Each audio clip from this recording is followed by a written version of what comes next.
Hi friends, welcome back to another video. So இன்னைக்கு நாம எங்க வந்திருக்கோம்னு பாத்தீங்கன்னா நீங்க பின்னாடி பாத்துருக்க செட்டப்ல வச்சு கண்டுபிடிச்சிருப்பீங்கன்னு நினைக்கிறேன். So Elixer Computer அப்படிங்கற ஒரு கம்ப்யூட்டர் ஷோரூமுக்கு தாங்க வந்திருக்கோம். So இவங்க என்னென்னலாம் டீல் பண்ணிட்டு இருக்காங்க பாத்தீங்கன்னா gaming PC, user laptops, new laptops எல்லாமே டீல் பண்ணிட்டு இருக்காங்க. இந்த ஷோரூம் எக்ஸாக்ட்டா எங்க இருக்குன்னு பாத்தீங்கன்னா நம்ம 100 feet road Gandhipuramல தாங்க இருக்கு. வாங்க வீடியோக்குள்ள போயிட்டு என்னென்ன மாதிரிலாம் பிராண்ட்ல பண்ணிட்டு இருக்காங்க, என்னென்ன வேலையில பண்ணிட்டு இருக்காங்க நம்ம டீடைலா கேட்டு தெரிஞ்சுக்கலாம். So வாங்க வீடியோக்குள்ள போலாம். Hi brother. Hi bro. எப்படி இருக்கீங்க? நான் நல்லா இருக்கேன். ஸோ உங்கள் பேருங்க? என் பேர் ஜூலியஸ் ப்ரோ. Okay brother. இது Elixer Computers இது. ஓகே. கிட்டத்தட்ட பார்த்தீங்கன்னா ஒரு 10 years கன்சர்ன் இது. ஓகே. 10 years கோயம்புத்தூரில் இது 100 feet ரோடில் இருக்கும். இப்போ ஷாப் ரீசெண்டாக மாற்றிருக்கோம். கொஞ்சம் பெரிய செட்டப்பு கேமர்ஸ்க்கு. ஓகே. அப்புறம் ஒர்க் ஸ்டேஷன்ஸ் பண்ணுறவங்கலாம் கொஞ்சம் பெருசாக வேணுங்க, நிறைய மானிட்டர்ஸ் டெமோ வேணும், இந்த மாதிரிலாம் கேட்குறாங்க. ஓகே. ஸோ அதுக்காக இப்போ மாற்றிருக்கோம். ஸோ நம்மகிட்ட என்னென்ன டீல் பண்ணுறீங்க? நம்ம எல்லாமே பண்ணுறோம் ப்ரோ. கம்ப்யூட்டர்ஸ்னு எடுத்துக்கிட்டிங்கன்னா நம்ம மெயினான விஷயம் வந்து சர்வீஸ் தான் ஃபஸ்ட்டு. சர்வீஸ். ஸோ நாங்கள் ஸ்டார்ட் பண்ணது சர்வீஸில் தான் கரியரே ஸ்டார்ட் பண்ணோம். ஸோ சர்வீஸ் என்றைக்குமே ஃபஸ்ட்டு ப்ரையாரிட்டி. அதுக்கப்புறம் தான் சேல்ஸ்னால் எல்லாமே பண்ணுறோம். கேமிங் ஸ்பீசிஸு, monitors, keyboards, mouse, wireless joystick and second hand PC சிலது வரும் போகும் அந்த மாதிரி. Okay sir. இப்போ நம்ம ஷோரூம்குள்ளே வந்துட்டா கேமிங் பிசி எல்லாம் என்ன ரேஞ்சில் ஸ்டார்ட் ஆகுது நம்மகிட்ட?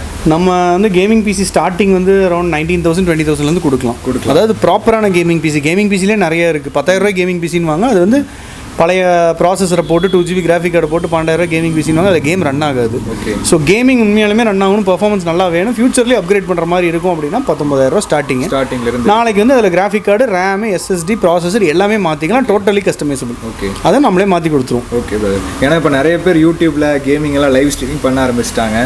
சரி பிரதர், இப்போ ஒவ்வொன்றா பார்த்துடலாமா நம்ம? பார்த்துடலாம். நம்ம என்ன பண்ணுறோன்றதை நீங்கள் டீட்டெயிலாக பார்த்துடலாம். Okay brother. Okay. So okay brother, மக்கள் ஏன் Elixer கம்ப்யூட்டர் சூஸ் பண்ணணும், உங்கள்கிட்ட வாங்குறதுனால என்னென்ன பெனிஃபிட்ஸ் இருக்குன்னு சொல்லிடுறீங்களா? அதாவது இந்த ரோட்டில் வந்து பார்த்தீங்க அப்படின்னா ஒரு 50-60 கடை இருக்குது. நானே வரும்போது பார்த்தேன், ஃபுல்லாகவே கடை இருக்குது. ஸோ இதில் வந்து ஸ்பெசிஃபிக்காக நீங்கள் என்னை வந்து ஏன் ஸ்டாண்ட் அவுட் ஆகுறேன் அப்படின்னு கேட்டிங்கன்னா இந்த 6 reasons இங்கே எழுதியிருப்பேன். ஸோ இது வந்து பார்த்தீங்க அப்படின்னா first 4.8 star out of 5 star கூகுளில். ஓகே. ஸோ இந்த ரேட்டிங் வந்து ரொம்ப ஃபியூ ஷாப்ஸ் தான் இருக்கும். 50-60 கடை இருக்குன்னா அதில் ஒரு 4-5 ஷாப்புக்கு தான் அந்த ரேட்டிங் இருக்கும். அண்ட் இது பார்த்தீங்க அப்படின்னா best after sale support. After சேல்ஸ்க்கு அப்புறம் சப்போர்ட் கொடுக்கணும், அதான் மெயின். ஹோல்சேல் ரேட்டை கொடுப்பாங்க, கொடுத்துட்டு அதுக்கப்புறம் நாளைக்கு போனீங்கன்னா தொடர்றதுக்கு 500 ரூபா, கேபிள் மாட்டுறதுக்கு 200 ரூபா, அது மாதிரி பேஸ்ட் வைக்கிறதுக்கு 1000 ரூபா, அது மாதிரி ஒவ்வொன்றுக்கும் தனித்தனியாக சார்ஜ் வாங்கும்போது உங்களுக்கு கிட்டத்தட்ட பார்த்தீங்க அப்படின்னா நீங்கள் 2000 3000 கம்மியாக வாங்குற மாதிரி இருக்கும். கோட்டு ஆரம்பத்தில் ஹோல்சேல் ரேட் வாங்கிட்டேன்னு ரொம்ப சந்தோஷமாக போவாங்க. கடைசியில் திருப்பி போகும்போது ஒவ்வொன்றுக்கும் தனித்தனியாக செலவு பண்ணும்போது 3 வருஷம் வாரண்ட்டி, 3 வருஷம் டெக்னிக்கல் சப்போர்ட். அந்த 3 வருஷம் டெக்னிக்கல் சப்போர்ட் ப்ராப்பராக வேணும் அப்படின்னா எனக்குன்னு ஒரு மார்ஜின் வச்சு நான் ஒர்க் அவுட் பண்ணி கொடுப்பேன். கண்டிப்பாக வேண்டாம் அப்படின்னா நான் ஹோல்சேல் ரேட்டுக்கு நானும் கொடுத்துருவேன். பட் என்னன்னா டெக்னிக்கல் சப்போர்ட்டுக்கு திருப்பி நீங்கள் வந்து நிற்கும் போது ஒவ்வொன்றுக்கும் சார்ஜ் வரும் தனித்தனியாக. இந்த மாதிரி நம்ம பண்ணுறதில்ல. யூஸ்வலாக நம்ம கஸ்டமர்ஸ் எல்லாருக்குமே டெக்னிக்கல் சப்போர்ட்டோட சேர்த்து கொடுத்துறது, அவ்வளோதான். அதனால தான் நாங்கள் ரீட்டைல் ஷாப்னு சொல்கிறோம், ஹோல்சேல் ஷாப் கிடையாது. நாங்கள் ரீட்டைல் ஷாப் சொல்கிறோம், அதுதான். And second 7 days exchange policy. எடுத்துகிட்டு போறீங்க அப்படின்னா எந்த ப்ராடக்டாக இருந்தாலும் உங்களுக்கு பிடிக்கல அப்படின்னா 7 நாள் எக்ஸ்சேஞ்ச் பண்ணிட்டு போயிடலாம். எக்ஸ்சேஞ்ச் பண்ணிக்கலாம், தாராளமாக கொண்டு கொடுத்துட்டு போகலாம். அண்ட் இன்னொன்று என்ன அப்படின்னா ஒரு கொட்டேஷன் கேட்குறீங்க ஃபோன் பண்ணி, எனக்கு இந்த மாதிரி ஒரு கொட்டேஷன் வேணும், சிஸ்டம் எடுக்க போகிறேங்கிறீங்க. சப்போஸ் அந்த சிஸ்டம் எடுத்து நான் கொடுத்த கொட்டேஷன் படி ஒர்க் அவுட் பண்ணி அந்த சிஸ்டம் உங்களுக்கு சாட்டிஸ்ஃபை ஆகலைன்னா நீங்கள் 1 மாதம் ஆனாலும் கொண்டு வந்து கொடுங்க, நான் வேறு சிஸ்டம் புதுசாக கொடுத்துறேன். அப்படிங்களா? அந்த சேலஞ்ச் நான் உங்களுக்கு ஓப்பனதெல்லாம் அந்த சேலஞ்ச் யாரும் தரமாட்டாங்க.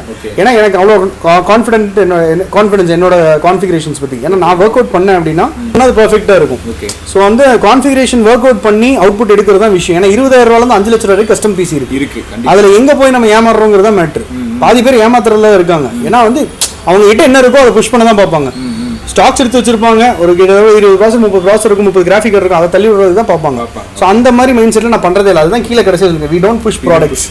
என்கிட்ட என்ன ப்ராடக்ட்னா என்கிட்ட எல்லாமே அளவாக தான் என்கிட்ட இருக்கும். நான் ரொம்ப ஸ்டாக் பண்ணுறது கிடையாது. ஒரு ப்ராசர்னா 5 ப்ராசர் 10 ப்ராசர், ஏன்னா அதில் தொங்கிடக்கூடாது தான். அதில் போய் உட்காந்துக்கிட்டு ஐயோ இந்த ப்ராசர் விற்க முடியலன்னு சொல்லி வர கஸ்டமர்கிட்டலாம் அதை தள்ளி விடுறது, இதுதான் பண்ணுறாங்க பாதி பேர். ஸோ அது மாதிரி பண்ண முடியாது, அது பண்ணக்கூடாதுன்றக்காக தான் இதை கிளியராக எழுதியிருக்கோம். And budget based. உங்கள் பட்ஜெட் என்னன்னு சொல்லிட்டீங்கன்னா ஃபஸ்ட்டு எனக்கு கொட்டேஷன் அனுப்பிச்சா ஃபஸ்ட்டு நான் கேட்குற கேள்வி பட்ஜெட் தான். ஏன்னா பட்ஜெட் 1.5 lakhs வச்சுக்கிட்டு 2.5 lakhs கொட்டேஷன் கேட்கும்போது அவங்களுக்கு டைம் வேஸ்ட்டு, எனக்கும் டைம் வேஸ்ட்டு. அதே மாதிரி 50,000 ரூபா பட்ஜெட் வச்சுட்டு 20,000 ரூபாய் கேட்கும்போது அவங்க கம்மியாக வாங்குறாங்க. ஸோ ப்ராடக்ட் நல்லா கொடுக்கணும்னா எனக்கு பட்ஜெட் வந்து சொன்னால் தான் நான் பண்ண முடியும். ஸோ இது ஒன்று. அண்ட் பைபேக் ரேட், நாளைக்கு நீங்கள் எங்கிட்ட வாங்குற பிசி 1 year கழிச்சு வரும்போது என்ன அந்த கஸ்டமர் மார்க்கெட் என்ன வேல்யூ இருக்கு அப்படின்னு அந்த ரேட்டுக்கு எடுத்துங்க. இப்போ லாஸ்ட் எக்ஸாம்பிளுக்கு ஒருத்தர் வாங்கினாரு, கரெக்டாக ஜூன் மாதம் வாங்கினாரு 1 year முன்னாடி. அவர் வந்து பார்த்தீங்கன்னா 60,000 பில் பண்ணியிருக்காரு. அவர் பிசி நான் 30,000 எடுத்துக்கிறேன். ஸோ அப்போ என்ன ரேட் இருக்கோ அதுபடி நான் எடுத்துக்க. எந்த கடையிலுமே இது பண்ண மாட்டாங்க. ஸோ பைபேக் ஒன்ஸ் வெளில போயிட்டீங்க அப்படின்னா 1 வாரம் கழிச்சு கொண்டு போனால் பைபேக் கிடையாது. ஸோ இது எல்லாமே 6 ஃபீச்சர்ஸ் இருக்குங்க. இது எங்கிட்ட மட்டும் தான் இருக்குன்னு நான் சொல்ல, மேபி வெளியில் இருக்கலாம். பட் நான் வந்து ரொம்ப ஜென்யூனிட்டியாக இதை பண்ணிட்டு இருக்கேன். ஸோ நம்பி வாங்க. ஓகே, இவ்வளோ விஷயம் சொல்லியிருக்கீங்க. ஸோ இந்த வீடியோவில் வந்து ஒரு ஒவ்வொரு ப்ராடக்ட் எக்ஸ்பிளைன் பண்ணுவார். ஸோ அதில் நம்ம எல்லாமே தெரிஞ்சுக்கலாம். சரி பிரதர், ஃபர்ஸ்ட் நம்ம என்ன ப்ராடக்ட் பார்க்கலாங்க? நம்ம ப்ராடக்ட்ஸ்னால் வந்து கிட்டத்தட்ட ஐடி ப்ராடக்ட்ஸ் வந்து ஒரு 1000 ப்ராடக்ட் இருக்குன்னா அத்தனையும் பார்க்க முடியாது. சிம்பிளாக வீடியோக்கு ஏற்ற மாதிரி உங்களுக்கு நான் காட்டுறேன். அது என்னென்ன ப்ராடக்ட்ஸ் இம்பார்ட்டன்ட் ஆனதுன்னு காட்டுறேன். ஃபர்ஸ்ட் ஒரு பேசிக் கேமிங் பிசிக்கு தேவையானதை நான் உங்களுக்கு காட்டுறேன். இப்போ நிறைய பேர் கேம்ஸ் தான் பயங்கரமாக விளையாண்டு gaming, editing, content creations and productivity and cyber security, VM work stations, இந்த மாதிரி நிறைய போயிட்டு இருக்கு இப்போ. ஸோ அது எல்லாருக்குமே தேவையானது என்ன அப்படின்னா கஸ்டமைஸ்ட் பிசி தான். நீங்க ஒரு பிராண்டட்ல போய் பிசி வாங்க முடியாது, ஏன்னா அதை நாளைக்கு ஆல்டர் பண்ண முடியாது. ஒன்று ரெண்டாவது அதோட SMPS ஒரு கேபினெட் எதுவுமே தனியாக கிடைக்காது. ஸோ நீங்கள் பிராண்டட்ல வாங்கினாலும் நான் 20,000 சொல்ற பிசி 60,000 சொல்லுவோம். கண்டிப்பாக அது பிராண்டடுங்க இருக்கா அந்த ரேட்டு. ஸோ அதனால கண்டிப்பாக கஸ்டமைஸ் பிசிங்கும் நீங்கள் இந்த மாதிரி கடைக்கு வந்து தான் ஆகணும். நாங்கள் தான் கஸ்டமைஸ் பண்ணி தரணும். ஸோ அதுக்கேற்ற மாதிரி நான் உங்களுக்கு பேசிக் இப்போ காட்டுறேன், ஒரு பேசிக் கான்ஃபிகரேஷன் வந்து காட்டுறேன். ஓகே, என்ன பார்க்கலாம்? ஃபர்ஸ்ட் பார்த்தீங்க அப்படின்னா நான் சொன்ன மாதிரி பேசிக். இப்போ இது வந்து Athlon 3000G ப்ராசஸர். இதை வச்சு தான் நம்ம பில்ட் பண்ணுவோம் பேசிக் சிஸ்டம்ஸ். இது கூட வந்து காம்போ வந்து பார்த்தீங்க அப்படின்னா A320 போர்டு பேசிக். இதான் உங்களுக்கு ஒரு 19,000 ரேஞ்ச் சொன்னேன். ஸோ இதில் பண்ணிட்டோம் அப்படின்னா நாளைக்கு இதில் நீங்கள் ப்ராசஸர் வந்து 370X வரைக்கும் சப்போர்ட் ஆகும். கிராஃபிக் கார்டு வந்து 30, 50, 3060 வரைக்கும் கூட போடலாம். அண்ட் பாட்டில் லிங்க் ஆக சான்சஸ் இருக்கு. ஸோ பெரிய மதர் போர்டு வேணா இந்த மாடல்ஸ் போய்க்கலாம். ஏன்னா 3060 போடும்போது பாட்டில் லிங்க் ஆக சான்ஸ் இருக்கு. ஒரு 3000 சேர்த்து இந்த மதர் போர்டு போய்க்கலாம். இல்லை 3060 போட மாட்டேன் 3050 வரைக்கும் போடுவோம்னா இந்த மதர் போர்டு போகலாம். ஸோ இந்த மதர் போர்டு, இந்த processor, RAM of course 8GB RAM, SSD பார்த்துருப்பீங்க, 240 SSD போட்டு காம்போல பில் பண்ணிக்கலாம். ஸோ இதுதான் உங்களோட ஸ்டார்டிங் ரேஞ்ச். இதுக்கு அடுத்த நெக்ஸ்ட் லெவல் அப்படிங்கும் போது ப்ராசஸர் வந்து i5 12th gen போகலாம். ஏன்னா 12th gen இப்போ 5700X, 5700X, 500G, 5600G இதெல்லாம் விட 12th gen கொஞ்சம் பர்ஃபார்மன்ஸ் ஜாஸ்தியாக இருக்குது.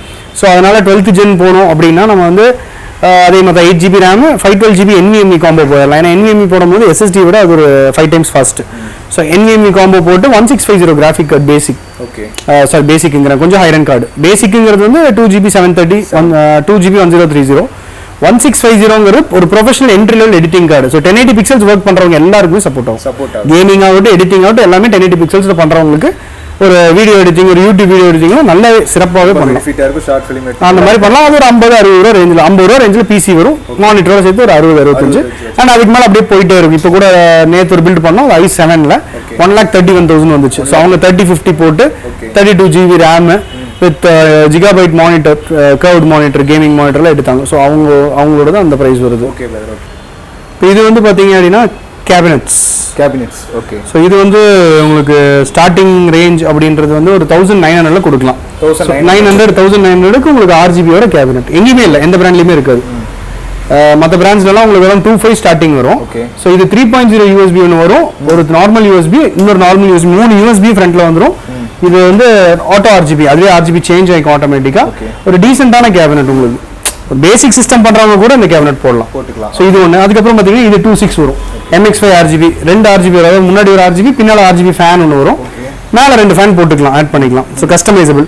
அதுக்கப்புறம் அப்படியே ரேஞ்சஸ் போயிட்டே இருக்கும். 3, 5, 6, 7. அப்போ அதெல்லாம் பார்த்தீங்கன்னா வல்ஹாலா ப்ரோன்னு சொல்லிட்டு இதெல்லாம் 9000 பக்கம் வரும் உங்களுக்கு கேபினட். அவன் 4 ஃபேன் வரும் உங்களுக்கு. இது மாதிரி கேட்பாங்க ஆக்சுவலாக, நம்ம அந்த பீஸ்ட் வச்சிருக்கோம்ல, ஸோ இது மாதிரியே வேணும் அப்படின்னு கேட்பாங்க. இந்த கேபினட் மாதிரியே வேணும், பட் ரேட் கம்மியாக வேணும்வாங்க. ஏன்னா இது வந்து அரௌண்ட் 20,000 வருது, 20,000 வருது. ஸோ இந்த மாதிரியே வேணும் எனக்கு அப்படின்னு கேட்டு, ஆனால் பட்ஜெட் கம்மியாக வேணும் போது இது போய்க்கலாம். அதோட கொஞ்சம் சைஸ் சின்னது, பட் ஆனால் லுக் வைஸ் எல்லாமே அதே மாதிரி தான் இருக்கும். ஒரு பீஸ்ட் லுக் வேணும் அப்படின்னா ஒரு நீட்டான ஒரு கேபினெட் இது. உங்களுக்கு டீப் கூல் பிராண்டோடது, அண்ட் இது ஆன்டெக் பிராண்டோட. ஸோ எல்லா பிராண்ட் கேபினட்ஸ் எல்லாமே நம்ம கிட்ட இருக்கும் ப்ரோ. நம்ம என்ன பட்ஜெட்ல கேட்குறோமோ அதுக்கேற்ற மாதிரி பண்ணி கொடுத்துருவோம். என்னெல்லாம் நம்ம பார்க்க போறோம் இப்போ? ஸோ இது வந்து மானிட்டர்ஸ். மானிட்டர்ஸ் வந்து எங்கேயுமே டெமோ இருக்காது. ஸோ டெமோ லைவாக இருக்கட்டும், பார்க்குறவங்க வந்து கேட்குறாங்க 27 என்ன சைஸ், 24 என்ன சைஸ், 22 என்ன சைஸ், எப்படி இருக்கும், கிளாரிட்டி எப்படி இருக்கும். ஸோ 1080 பிக்சல்ஸ் மானிட்டர்லாம் மோஸ்ட்டாக டெமோ வச்சிருக்கோம், 5 மானிட்டர். ஸோ இது வந்து பார்த்தீங்க அப்படின்னா இது வந்து கஸ்டமைஸ்டு கேமிங் மானிட்டர். அதாவது கஸ்டமைஸ்னா கம்பெனியில் கஸ்டமைஸ் பண்ணது. ஸோ ஹைட் அட்ஜஸ்ட்மெண்ட் வரும். மெயினான விஷயம் கேமர்ஸ்க்கு ஹைட் அட்ஜஸ்ட்மெண்ட். ஒவ்வொருத்தர் ஒவ்வொரு ஹைட்டில் இருப்பாங்க. ஸோ அவங்களுக்கு ஹைட் அட்ஜஸ்ட்மெண்ட்டு, HDR வரும். அப்புறம் இது 160 ஹெர்ட்ஸ் ரெஃப்ரெஷ் ரேட்டு. ஸோ இப்போ டோர்னமெண்ட் விளையாடுறாங்கன்னா ஃப்ரீ ஃபயர் பப்ஜிலாம் விளையாடுறவங்களுக்கு ரெஃப்ரெஷ் ரேட் ரொம்ப முக்கியம். ஏன்னா அவங்க இப்போ ஏம் பண்ணி சுடும் போது 60 ஹெர்ட்ஸை விட 160 ஹெர்ட்ஸ் கொஞ்சம் ஃபாஸ்ட்டாக போகும். ஸோ அந்த புல்லட்டோட ஸ்பீடு, அந்த ஷூட்டிங்கோட ஸ்பீடு, காரோட ஸ்பீடு எல்லாத்துக்குமே 160 ஹெர்ட்ஸ் தேவைப்படும். ஸோ இது கேமிங்க்கு எக்ஸ்க்ளூசிவாக வர மானிட்டர்ஸ், கேமிங் மானிட்டர் இது. இது வந்து HDR ஆப்ஷன்ஸ் வந்துடும் உங்களுக்கு. And 1080 pixels, 165 hertz, 1ms, and height adjustment எல்லா ஆப்ஷன்ஸுமே இருக்கு. ஸோ எடிட்டர்ஸ்க்கு வேணா எடிட்டிங்கும் பண்ணிக்கலாம். உங்களுக்கு ஒரு 120% sRGB பக்கம் வரும். ஸோ அதில் நீங்கள் வச்சு எடிட்டிங் பண்ணுறது, கலர் கரெக்ஷன்ஸ் எல்லாத்துக்குமே இந்த மானிட்டர் கேட்டால் இது பென்க்யூ. இது வந்து regular selling monitor. BenQ brands அதிகமாக போகுது. பென்க்யூ, சாம்சங், டெல் இதெல்லாமே ஈக்குவலண்டான பிராண்ட்ஸு. ஸோ இது வந்து பென்க்யூ, அது வந்து எல்ஜி. ஸோ இதுங்கள எல்லாமே டெமோ இருக்கும். ஸோ யாருக்காவது வேணும் அப்படின்னா வந்து ஏதாவது போட்டு பார்த்துட்டு கூட அவங்க எடுத்துக்கலாம்.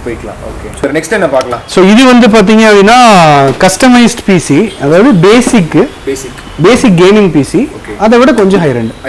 ஸோ இது எல்லாம் பார்த்தீங்கன்னா இது 12,000 ஸ்டார்டிங் ஒரு பிசி மட்டும். இது வந்து 15,000. இது வந்து நான் சொன்ன மாதிரி 19-20,000 ரேஞ்ச் வர பிசி. கம்மி பட்ஜெட்ல போறவங்க இந்த மாதிரி சூஸ் பண்ணலாம். இது வந்து சொன்னல, இதை எடுத்து நீங்க கஸ்டமைஸ் பண்ணிக்கலாம். நாளைக்கு கேமிங்லாம் வேணும் அப்படின்னா இது 2 ஃபேன் வரும் RGB. ஸோ இதை நீங்க எடுத்துட்டு நாளைக்கு வேணும்னா ப்ராசஸர் மாற்றலாம், ரேம் ஆட் பண்ணலாம், SSD ஆட் பண்ணலாம், எல்லா ஆப்ஷன்ஸ் இருக்குது. கிராஃபிக் கார்டு நம்மளே பண்ணிக்கலாம். நீங்களே பண்ணுறா பண்ணிக்கலாம். எங்கிட்ட கொண்டு வந்து நான் பண்ணி கொடுத்துருவேன். ப்ரொஃபஷனல் அட்வைஸ் வேணும் எங்கிட்ட கொண்டு வந்துடலாம். ஸோ இது வந்து டெமோ மாதிரி வச்சிருக்கோம். ஸோ இப்போ பார்த்தீங்க அப்படின்னா இது வந்து கேமிங் பிசியா, இதில் வந்து நான் உங்களுக்கு ஒரு டெமோ வீடியோ மாதிரி போடலாம். இது நீங்கள் தெரியும் உங்களுக்கு free fire games. So free fire game எந்த அளவுக்கு சப்போர்ட் ஆகுதுன்னு டெமோ காட்டுறதுக்காக இந்த பிசி. ஸோ சின்ன ஒரு டெமோ பார்க்கலாம். ஸோ இப்போ இறங்குறாப்புல, இறங்கி இவ்வளோ போகிறான். இறங்கி கன் எதுவும் இல்லை, சும்மா கெஸ்ட்டில் தான் லாகின் பண்ணியிருக்கேன். ஸோ சும்மா ரன்னிங்லாம் எப்படி இருக்குன்னு பார்க்கலாம். ஸோ இதுவே ஒரு 20,000 உங்களுக்கு இந்த பிசி பண்ணோம்னா எவ்வளோ நீட்டாக இருக்கும். ஆமாம், ஜிடிஏவும் உங்களுக்கு ஒரு பேசிக் செட்டிங்ஸில் வச்சு லேக் ஆகுறது லைட்டாக இருக்கும். அதாவது ரொம்ப ஹெவி செட்டிங்ஸ் வைக்கும்போது இருக்கும். செட்டிங்ஸில் கம்மி பண்ணிட்டோம்னா லேகிங் இருக்காது. ஸோ இப்போ பார்த்தீங்கன்னா போகிறான் வராலும் நார்மலாக தான் இருக்குது கன்னில் சுடுறது. ஸோ இந்த அளவுக்கு ஸ்பீட் இருந்தாலே நமக்கு போதும். ஃபோனில் விளையாடுற ஸ்பீட் இருக்குது. ஸோ ஃபோனே வந்து 20,000 மேலே வருது. நம்ம இவ்வளோ செட்டப் பண்ணி நமக்கு அதாவது பிசி மட்டும் சொல்கிறேன் 20,000. மானிட்டர் இந்த மாதிரி எடுத்தீங்கன்னா ஒரு 3,000-4,000 வரும். அழகாக முடிச்சுட்டு போயிடலாம். 25 செட்டப் பண்ணிட்டு போயிடலாம். இல்லை நல்ல மானிட்டர் வேணும் ஃபியூச்சரில் அப்டேட் பண்ணுற மாதிரி மானிட்டர் பெருசாக ஒரு 12 எடுத்தாங்க 30 ஃபோன் விலையோட ஃபோன் நல்ல ஒரு குவாலிட்டியான OnePlusல எடுத்தீங்கன்னா என்ன ரேட் வருது அதுக்கு ஈக்குவலாக முடிச்சுட்டு போயிடலாம். என்ன அதில் அப்கிரேட் பண்ண முடியாது. 2 இயர்ஸ் கழிச்சு தூக்கி வச்சிருக்கீங்க, இல்லை எல்லாமே பண்ணிக்கலாம். அப்கிரேட் பண்ணிட்டே இருக்கலாம். அந்த ஆப்ஷன் தான், அப்கிரேட் பண்ணிட்டே இருக்கலாம். அண்ட் ஃபேன்ஸ் இதில் பார்த்தீங்கன்னா இன்னும் 2 ஃபேன் ஆட் பண்ணிக்கலாம். இந்த மாதிரி கேபினட்ஸ் தான் கொடுப்போம். மோஸ்ட்டாக உங்களுக்கு ஃபேன்லாம் ஆட் பண்ணுற மாதிரி நாளைக்கு செலவுனா உங்களுக்கு என்னதோ அது மட்டும் தான். ஃபுல்லாக செட்டப் மாற்றுற மாதிரி வராது. நீங்கள் சொல்லியே கொடுத்துருங்க. ஆமாம், அது ஒன்று. இப்போ இது ஒரு பிசி. இது வந்து i3 செட்டப்பு, இது வந்து i5 செட்டப்பு. இது பார்த்தீங்க அப்படின்னா ஒரு பேசிக் பிசி. அதாவது ஆஃபீஸ் யூஸ், பில்லிங், ஒரு கால் சென்டர் வீட்டில் வச்சு யூஸ் பண்ணுவோம். சும்மா ப்ரௌசிங், நெட் அப்படின்னா அதுக்கு இந்த மாதிரி பிசி. இதுவும் வந்து அப்கிரேடபிள் தான். அதான் ஹைலைட். இதுவும் வந்து பார்த்தீங்கன்னா 15,000 வாங்குறீங்க, 12,000 வாங்கினீங்கனாலும் நாளைக்கு ப்ராசஸர் மாற்றலாம், ரேம் மாற்றலாம், ஹார்ட் டிஸ்க் ஆட் பண்ணலாம், SSD போடலாம். டோட்டலி கஸ்டமைஸ்டு கிராஃபிக் கார்டு போட்டு சின்ன கேமிங் பிசி பேசிக் லெவல் எல்லாமே பேசிக் லெவல் கேமிங். இப்போதைக்கு 12,000 பட்ஜெட் இருக்குன்னா வாங்கிட்டு நாளைக்கு வேணுமோ அது பண்ணிக்கலாம். பட் ஆனால் ஓல்டர் ஜென்ரேஷன், லேட்டஸ்ட் ஜென்ரேஷன் வராது, ஓல்டர் ஜென்ரேஷன். பட் காம்ப்ரமைஸ் தான், நம்ம மைண்ட் செட்டை பொறுத்து தான் எல்லாமே. ஸோ நாளைக்கு இப்போ வேண்டாம் போதும் எனக்கு, நான் அதாவது அப்கிரேட் பண்ணிக்கிறேன் அப்படின்னா இது பண்ணிட்டு போயிடுவாங்க. ஸோ இதில் பண்ணாங்க அப்படின்னா இப்போ நீங்கள் ஒன்றும் இல்லை, கூகுள் ஓப்பன் பண்ணுவோம், டக்குன்னு ஓப்பன் ஆயிரும் உங்களுக்கு. ஒரு நார்மல் ஸ்பீட், பேசிக் ஸ்பீட் என்ன இருக்கோ அது இருக்கும் உங்களுக்கு. இப்போ SSD போட்டிருக்கனால இனியுமே பேசிக் ஸ்பீடை விட இனியுமே நல்ல ஒரு பெர்ஃபார்மன்ஸ் இருக்கும். நார்மல் ஸ்பீட்னா கொஞ்சம் ஸ்லோவாக இருக்கும். இப்போ பார்த்தீங்கன்னா டக்குன்னு எல்லாமே ஓப்பன் ஆகும். ஸோ இது ஒரு 12,000 ஸ்டார்டிங் வந்து பண்ணலாம். அப்படியும் கஸ்டமைஸில் அப்கிரேடபிள் தான். ஸோ இந்த மாதிரி எல்லாமே மோஸ்ட்டாக நம்ம கிட்ட இருக்கிறது எல்லாமே அசம்பிள்டு கஸ்டமைஸ் தான். பிராண்டட்ன்ற ஆப்ஷனே போகிறதில்ல. ஸோ பிராண்டட் போனால் இதே பிசி நீங்கள் லேட்டஸ்ட் என்ஜின் எடுத்தீங்கன்னா 35,000 40,000. ஆமாம், நான் ஸ்பெக் அதிகமாக தரதில்லை ப்ரோ. இது ஓல்டர் ஜென்ரேஷன் தான், பட் பர்பஸ் சால்வ் ஆகுது, அவ்வளோதான். கேம் எல்லாம் விளையாடிட்டு இருக்கீங்க. இது வந்து டெக்கன், ஒரே விஷயம் சீரியஸாக விளையாண்டுருக்கேன் ஒரு விஷயம். இது வந்து டெக்கன் 7. நீங்கள் சின்ன வயசில் டெக்கன் 3 விளையாண்டுருப்பீங்க, அதோட லேட்டர் வெர்ஷனு. ஸோ இது வந்து பயங்கர இன்ட்ரெஸ்டிங்காக இருக்கும், அதான் விளையாண்டுருக்கேன். இதில் ஆன்லைன் ஆப்ஷன் இருக்குது. நீங்கள் வேர்ல்டில் இருக்க யார் கூட வேணாலும் விளையாடலாம். அப்படியா? நெட் இருந்தால் போதும். நீங்கள் பப்ஜி ஃப்ரீ ஃபயரில் விளையாடுறீங்களா, அந்த மாதிரி நெட் இருந்ததுன்னா நீங்கள் ஆன்லைனில் இருக்க யார் கூட வேணால் வேர்ல்டில் விளையாடலாம். நீங்கள் ஃப்ரெண்ட்ஸ் கூட விளையாண்டுக்கலாம். இப்போ நீங்கள் வீட்டில் வச்சிருக்கீங்கன்னா நான் உங்களுக்கு ஐடி கொடுத்துட்டேன்னா நம்ம விளையாடலாம். ஸோ இது மாதிரி தான் ஃப்ரீ ஃபயர் பப்ஜி மாதிரி தான். பட் என்ன பெரிய ஸ்க்ரீனில் ரொம்ப நம்ம எக்ஸ்பீரியன்ஸ் நல்லா இருக்கும். சூப்பராக இருக்கும். ஆமாம், இனி நல்லா இருக்கும் உங்களுக்கு. அந்த மாதிரி நிறைய கேம்ஸ் இருக்குது. இது இருக்குது, டிவிஷன் இருக்குது, அசாசின்ஸ் கிரீட் இருக்குது. அசாசின்ஸ் கிரீட்ல லேட்டஸ்ட் கேம், அதெல்லாம் நம்ம நார்மல் கேம் மாதிரி வரும். அதில் காம்போலாம் விளையாட முடியாது, நம்ம காம்படிஷன்லாம் மாதிரி இல்லை. இது வந்து உங்களுக்கு டெக்கன் 7லலாம் நம்ம வேர்ஸ் மோட் போட்டு விளையாடலாம், ஒன்றா இருந்தால், இல்லைனா ஆன்லைனில் விளையாடலாம். ஸோ அதுக்கு தான் இந்த பிசி. ஸோ இந்த மாதிரி பிசிஸ் இருக்கும்போது நமக்கு லேக் ஆகாமல் பக்காவாக ரன் ஆகும். அந்த லேகிங் கான்செப்டே இருக்காது இந்த மாதிரி பிசிஸ் இருக்கும்போது. இது வந்து அரௌண்ட் பார்த்தீங்கன்னா செட்டப் 2 lakhs பக்கம் வந்துருக்கு. இந்த செட்டப் 2 lakhs வந்துச்சுங்களா? இந்த செட்டப் பக்கம் வந்து 2 lakhs பக்கம் வந்துருச்சு. பயங்கரமா இருக்கு. கண்டிப்பா வராத இவ்வளோ சூப்பராக இருக்கு. ஃபுல்லாகவே இது டெமோ மாதிரி வச்சிருக்கோம். ஸோ அந்த கேபினெட் பார்த்தீங்கன்னா 12,000 வந்துச்சு. எல்லாமே எடுத்து நம்ம கஸ்டமைஸ் பண்ணி அசம்பிள் பண்ணது. இது ப்ரொடக்டிவிட்டி எல்லாமே பண்ணலாம். ப்ரொடக்டிவிட்டி, கேமிங்கு, எடிட்டிங்கு அண்ட் இது சைபர் செக்யூரிட்டி, என்ன ஒர்க் வேணால் பண்ணலாம். ஸோ கேமிங் பிசியில் எல்லாமே பண்ணலாம். எல்லாமே பண்ணிக்கலாம். ஓகே பிரதர், என்ன பிரதர் பயங்கரமா இருக்கு செட்டப். இது வந்து ஆக்சுவலாக யூடியூப் சேனல் இருக்கு. சேனல் பேர் வந்து எலிக்சர். நம்ம கடை பேர் எலிக்சர் டெக்கீஸ், TECHIS. ஃபுல்லாக இன்ஃபர்மேஷனல் யூஸ்ஃபுல்லாக தான் இருக்கும். இந்த சேல் மோட்டிவாக போடல. என்னென்ன பண்ணலாம், ரேம் சப்போஸ் ஒர்க் ஆகுதுன்னா ஒரு சிஸ்டம் என்ன பண்ணலாம், விண்டோஸ் கீ ஆக்டிவேட் பண்ணும், கிரவுண்ட் எர்த்துன்னு சொல்லுவாங்க. ஸோ கிரவுண்ட் எர்த்து வந்து கண்டிப்பாக செக் பண்ணணும் ஒரு சிஸ்டம் மாற்றக்கு முன்னாடி, இல்லைன்னா சிஸ்டம் ஃப்ரீக்வெண்ட்டாக ரீஸ்டார்ட் ஆகும், கம்ப்ளைண்ட் வரும். ஸோ இந்த மாதிரி இஷ்யூஸ்லாம் என்னன்றதை பேஸ் பண்ணி ஒரு சேனல், அவ்வளோதான். ஸோ அது வந்து கஸ்டமர்ஸ்க்கு ஹெல்ப்ஃபுல்லாக இருக்கு, நம்ம கஸ்டமர் ஹெல்ப்ஃபுல்லாக இருக்கு, யார் வேணா பார்க்கலாம். ஸோ எப்படி இதெல்லாம் பண்ணுறது, எப்படி ஆர்கனைஸ் பண்ணுறதுன்னு சொல்கிற மாதிரி ஒரு சேனல், அவ்வளோதான். ஸோ லிங்க் கூட நான் கீழே டிஸ்கிரிப்ஷனில் கொடுத்துருக்கேன், அதை போய் செக் பண்ணி பாருங்க. யாருக்காவது வேணும் வந்து நிறைய பேர் யூடியூப் வீடியோ ஒரு சேனல் வச்சிருக்கேன், நீங்கள் பில்ட் பண்ணுற வீடியோ எடுத்து யூடியூப்ல போடுவேன்வாங்க. ஸோ அவங்களுக்கும் சேர்த்து ஒரு செட்டப் மாதிரி பண்ணிட்டோம், நம்மளுக்கும் இருக்கட்டும் அவங்களுக்கும் இருக்கட்டும் மாதிரி பண்ணிட்டோம். ஓகே பாரு, இந்த பிளேஸ் ஆக்சுவலா என்னது நம்மளுக்கு? இது வந்து பாத்தீங்க அப்படின்னா இருக்கிறதுலே டிஸ்ஆர்கனைஸ்டா இருக்கும். பட் ஆனா இங்க தான் எல்லா வேலையுமே நடக்கும். ஏன்னா இங்க வந்து சர்வீஸ் ரூம் இது. ஸோ எக்ஸ்க்ளூசிவா ஒரு சர்வீஸ் ரூம் வச்சிருப்போம். பாதி கடையில இருக்காது. சர்வீஸ் நம்மளோட ஃபர்ஸ்ட்ல இருந்தே இருக்கனால ஸோ அதனால அது விடுறது இல்லை, அதுக்கு தனி இருக்கும். அண்ட் மெயினா எக்ஸ்க்ளூசிவா ஆப்பிள் லேப்டாப் சர்வீஸ்ல பண்ணுவோம். ஸோ ஆப்பிள் லேப்டாப்ஸ்ல வந்து பாத்தீங்கன்னா ரொம்ப கிரிட்டிக்கலான சர்வீஸ் இதெல்லாம். ஸோ இப்போ நீங்க இங்க அந்த ஆப்பிள் ஸ்டோர்ல இல்லை எங்கே போனீங்கனாலே இமீடியட்டா அவங்க வந்து பண்ண முடியாதுன்னு சொல்லி தான் அனுப்புவாங்க. ஸோ அந்த மாதிரி பண்ண முடியாத லேப்டாப்ஸ் கூட நம்ம ரெஸ்டோர் பண்ணி கொடுத்துறோம். ஸோ அந்த மாதிரி ஆப்ஷன்ஸ் இருக்குது. மற்றபடி எல்லா laptop hinges rework, display change, hard disk ஸ்லோவாக இருக்குன்னா SSD ஆட் பண்ணி ஸ்பீட் பண்ணி தரது. ஸோ எல்லா ஒரு இதுவுமே பண்ணிகிட்ருக்கோம். ஸோ அதுக்கான ரூம் தான் இது. ஓகே பிரதர், இப்போ எல்லாமே பார்த்து முடிச்சிட்டோம். இப்போ லோக்கலில் இருக்கவங்க நம்ம டேரெக்டாக நம்ம ஷோரூம் விசிட் பண்ணி வாங்கிட்டு போயிடுவாங்க. இப்போ வெளியூர்லேருந்து இந்த வீடியோ பார்க்குறவங்களுக்குலாம் என்ன மாதிரி எங்கே வேணாலும் ஓகே, நீ பிளேஸ்க்கோ இந்தியாக்குள்ளே எங்கேனாலும் நான் ஷிப் பண்ணி தரேன். ஸோ அந்த ஷிப்பிங் வந்து பார்த்தீங்க அப்படின்னா அதுக்கு என்ன சார்ஜோ அது பே பண்ணுற மாதிரி வரும். அண்ட் சேஃப்டி வந்து நாங்கள் ஃபுல்லாக பேக் பண்ணிடுவோம். ஃபுல்லாக பேக் பண்ணி பக்காவாக தெர்மோகோலில் வச்சு நம்ம பேக்கிங் பர்ஃபெக்டாக இருக்கும். இது வரைக்கும் எந்த இஷ்யூஸும் வந்ததில்லை. ஷிப்பிங் பண்ணுறது எல்லாமே பர்ஃபெக்டாக போய் சேர்ந்துருக்கு. அண்ட் EMI ஆப்ஷன்ஸ் வந்து உங்களுக்கு பஜாஜ் கார்டு இருந்தால் EMI பண்ணலாம். பஜாஜ் கார்டு எங்கே இருந்தாலும் பண்ணலாம். பட் பஜாஜ் வந்துட்டு சில நேரங்களில் இதாகிறதுல ப்ராசஸ் ஆகிறதுல இப்போ கோயம்புத்தூர், திருப்பூர், பல்லடம், பொள்ளாச்சி அந்த ஏரியாலாம் இருந்துச்சு சரௌண்டிங்ஸ்னால் HDFCயில் பண்ணலாம். ஸோ HDFCயில் பண்ணும்போது 10% இன்ட்ரெஸ்ட் வரும் அண்ட் டாக்குமெண்டேஷன் ஃபீ அந்த மாதிரி வரும். பட் ஆனால் உங்களுக்கு லோன் பண்ணி தரலாம். ஓகே பிரதர், இப்போ ஆர்டர் பிளேஸ் பண்ணணும்னா நம்ம கான்டாக்ட் நம்பர் கால் பண்ணி பேசலாம். என்னோட கான்டாக்ட் நம்பர் நான் கீழே கொடுக்குறேன், டிஸ்கிரிப்ஷனில் கொடுத்துருங்க. அதை கான்டாக்ட் பண்ணாலே போதும். இல்லை வாட்ஸ்அப் போட்டிங்கன்னா போதும். பெட்டர் வாட்ஸ்அப் தான், உங்களுக்கு ஈஸியாக இருக்கும், எனக்கு ஈஸியாக இருக்கும். ஏதாவது வேணும் இன்ஃபர்மேஷன் வேணும்னா நீங்கள் டேரெக்டாக கூட கால் பண்ணலாம். Okay brother, okay. ஓகே, நம்ம வீடியோ பார்த்துட்டு வர சப்ஸ்கிரைபர்ஸ் வியூவர்ஸ்க்கு ஏதாவது கண்டிப்பாக நான் வந்து என்னன்றது சொல்ல முடியாது. பட் ஏதாவது ஒரு டிஸ்கவுண்ட் மாதிரி பண்ணி தருவீங்க. ஏன்னா வந்து இப்போ இருக்கிற மார்க்கெட் வந்து நீங்கள் இன்னைக்கு ஒரு ப்ரைஸ் இருக்கும், நாளைக்கு ஒரு ப்ரைஸ் இருக்கும், சொல்ல முடியாது. சிலதெல்லாம் நாங்களே லாஸ்ட்ல தான் படிக்கிறோம். ஏன்னா வந்து போன வருஷம் வந்து நிறையா போயிட்டு இருந்தது, இப்போ கொஞ்சம் டல்லாக இருக்கு. கண்டிப்பாக அவங்க சேனல் சொல்லி வரவங்களுக்கு அதை பண்ணி தரோம். கண்டிப்பாக பண்ணி தரீங்க. ஓகே பிரதர், ஓகே, ரொம்ப தேங்க்ஸ் பிரதர். Sure, thank you.